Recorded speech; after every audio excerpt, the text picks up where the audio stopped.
Apa itu idhar halki? Idhar halki adalah idhar yang huruf-hurufnya itu berasal dari halki atau berasal dari tenggorokan. Nah, huruf idhar halki itu ada 6. Yang pertama hamzah, yang kedua ha, yang ketiga ain, yang keempat ha, yang kelima kha, yang keenam ghin. Untuk idhar halki, seperti yang tadi sudah dijelaskan bahwa idhar halki memiliki 6 huruf. Yang pertama itu adalah hamzah.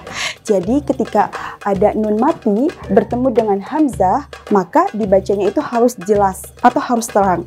Contohnya, waman ahsana, waman ahsana.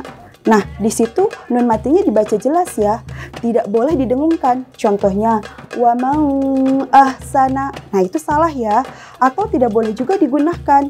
Contohnya, waman ahsana. Nah, tidak boleh, tapi harus jelas gitu. Contohnya lagi ya, waman ahsana gitu.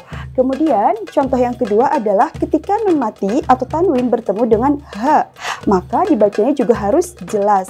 Contohnya minhum, minhum. Nah, tidak boleh digunakan atau ditahan. Contohnya seperti minhum. Nah, itu salah. Karena di dalam hukum izhar itu pembacaannya harus jelas ataupun terang. Kemudian lanjut ke contoh yang ketiga, yaitu ketika nun mati bertemu dengan ain. Jadi bacanya juga harus jelas ya. Ketika ada nun mati atau tanwin bertemu dengan ain, maka bacaannya harus jelas. Contohnya seperti an'amta, an'amta. Tidak boleh digunakan atau tidak boleh ditahan. Contohnya seperti an'amta. Nah, itu tidak boleh meskipun pembacaan nunnya itu jelas, tapi itu salah. Kenapa? Karena nunnya ditahan atau digunakan. Gitu. Jadi harus jelas. An'amta, tidak boleh dengan guna. Kemudian yang ketiga, ketika nun mati atau tanwin bertemu dengan huruf idhar yang keempat, yaitu ha. Contohnya watun hituna. Contohnya lagi watun hituna. Nah, di sini ada nun mati bertemu dengan ha. Pembacaannya tidak boleh digunakan atau tidak boleh ditahan seperti yang lainnya. Contohnya watun hituna. Nah, itu salah ya. Meskipun nunnya jelas, tapi dia ditahan atau digunakan. Jadi kurang tepat pembacaannya. Kemudian hukum nun mati dan tanwin yang izhar, bagian izhar yang kelima adalah kha.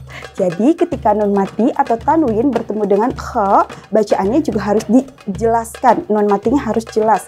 Contohnya min khalfihim. Lagi min khalfihim. Nah, tidak boleh ditahan juga. Min khalfihim. Nah, itu salah ya. Karena kenapa? Karena dia menggunakan dengung atau dia menggunakan guna gitu. Kemudian huruf izhar yang terakhir adalah ghin gitu. Jadi kalau misalnya ada nun mati atau tanwin bertemu dengan ghin, maka nun matinya harus jelas atau terang. Contohnya fasayun ghibuna. Lagi fasayun ghibuna. Nah, di situ nun matinya jelas ya, karena dia bertemu dengan ghin, salah satu huruf izhar.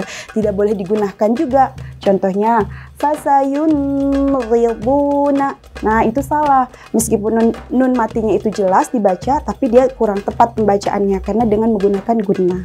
Jadi tidak boleh ada guna kalau misalnya nun mati atau tanwin bertemu dengan salah satu huruf idhar.